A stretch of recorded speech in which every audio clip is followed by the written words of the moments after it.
So what is the best way to get a new job, Tanek?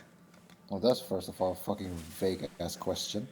To Yeah. break it down first, where do we start? Like, first of all, we have to get you an interview first, and well, how do you do that? Well, get out of your bed, send resumes all over the place to every job opportunity you see, and then you have to break down what's the best way to get an interview. Well, I mean, you need a good resume, which says something about your skills or portfolio, which includes all of your work. I think that's the best way to get into a job.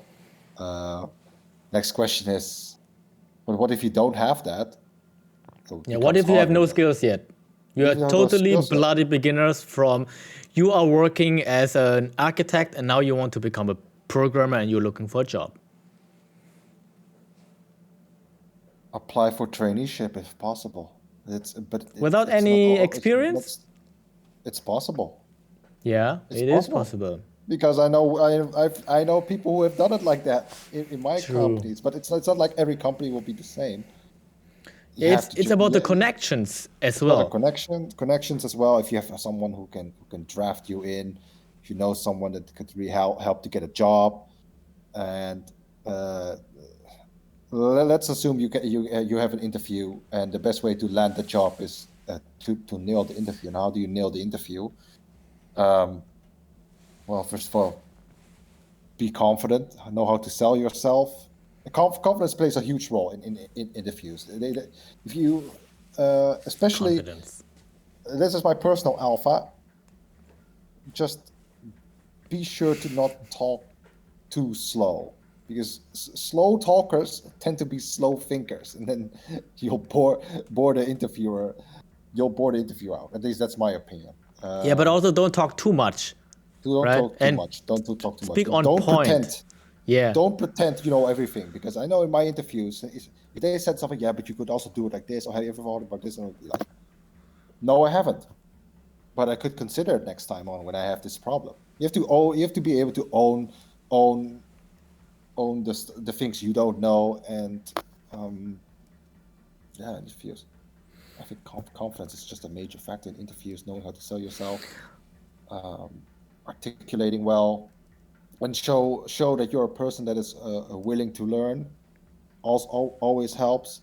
I think the best way to land a job, if you happen to be a person that does a lot of the related stuff. So let's say I'm applying for a new job as a mobile developer, and I'm telling them, you know what, I'm busy with my own app in my spare time. That says a lot about your mentality, because it's hard to determine someone's skills based in a tech interview. If they give you a tech solution to solve, it doesn't say a lot during an interview. 9 out of 10 times it doesn't say a lot, because if you're in an interview, there's obviously going to be pressure on you. So yeah, you're nervous. So you're nervous. It happens to everyone. So to boost your chances is to always show off your work. If you have any work to show off your work. Show off the decisions that you made to create that you made for this work, and be reasonable. Be reasonable and show some mentality. Insights of how you think. Insights how you think, but yeah, and yeah. I think that should boost your chances on getting a new job if you're in the interview process. Okay. It also becomes increasingly harder if you go to a company like Google. So. Oh yeah, of course, man. That's another league. Okay. There's another league.